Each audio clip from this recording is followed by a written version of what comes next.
তাকে বিদেশে চিকিৎসা নেওয়ার জন্য তাকে এবারেও বলা হয়েছে, সে শেষ মুহূর্তে বলেছে না, আমার দেশ বাংলাদেশ, আমি এই দেশেই শেষ নিঃশ্বাস ত্যাগ করতে চাই, আমি বিদেশে যেতে চাই না। নেত্রীকে বিনা চিকিৎসায় তাদের প্রত্যেকটা নেতাকর্মী প্লেনে করে যে সিঙ্গাপুরে বিভিন্ন দেশে চিকিৎসা নিয়ে এসেছে। আমাদের যিনি অন্যায়ের কাছে আপোষ করেনি, আপোষের নেত্রী, তাকে বিনা চিকিৎসায় ঘরের মধ্যে তিলে তিলে শেষ করে দিতে চেয়েছিল। একা বন্দি থাকতে পারি না, 3বার ডিবি আমাকে গুম করেছে। আমাদেরকে যখন একটি ঘরের মধ্যে গিয়ে বন্দি করে রাখা হতো, ডিবি কার্যালয়ের ভিতরে একটা রুমের মধ্যে রাখা হতো, স্বাভাবিকভাবে আমরা থাকতে পারতাম না।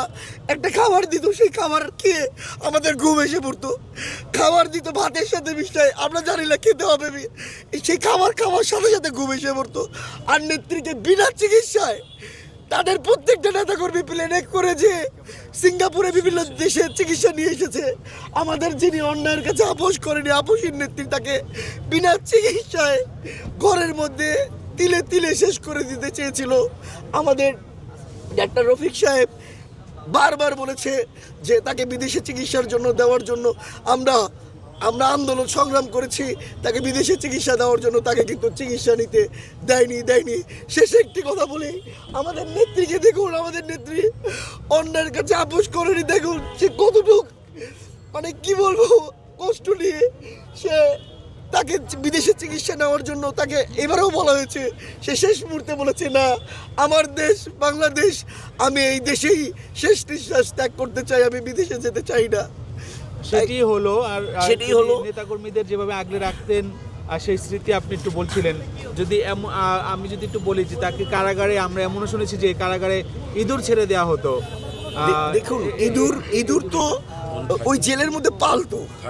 আমরা যখন ওই জেলে 2014 সালে জেল খাটি, ওই জেলের মধ্যে মানে ওই জেলাররা কিছু বিএনপির নেতাকর্মীদেরকে উপর মানে পৈশাচিক কায়দায়, নির্মম কায়দায়, যেটা বলার ভাষা নেই। হ্যাঁ, তো ইঁদুর তো ওখানে এমনিতেই আছে, পুরান ঢাকা, ওখানে ইঁদুর থাকে। আর ওরা ইঁদুর বসবাস করতো বেশি, এবং ইঁদুর তো অবশ্যই তারা পালতো। পেলে মনে করেন দেশনেত্রী বেগম খালেদা জিয়ার যে রুমে সাথে, তার রুমে, এটা বললে এখন খারাপ দেখায়, তো ওই রুমের সামনে আমাদেরকে অনেক কারারক্ষী রয়েছে, অনেক সংবাদ না, আমি বলছি অনেক বিএনপির কারারক্ষী আছে, আমাদেরকে এসে বলতো, ভাই নেত্রীকে এইভাবে পৈশাচিক কায়দায় নির্মমভাবে নির্যাতন করা হতো। আমরা বলতে পারি না ভাই, বললে চাকরি থাকবে না ভাই, আমাদের ঘুম হয়ে যায়। কি বলতো তারা, একটু বলবেন?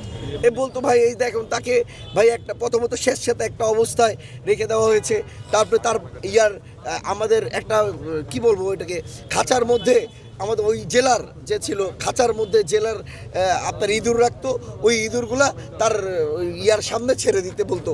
তো এরকমভাবে পৈশাচিক কায়দায় নেত্রীকে নির্মমভাবে নির্যাতনের শিকার করেছে একটা গারতের ভিতরে।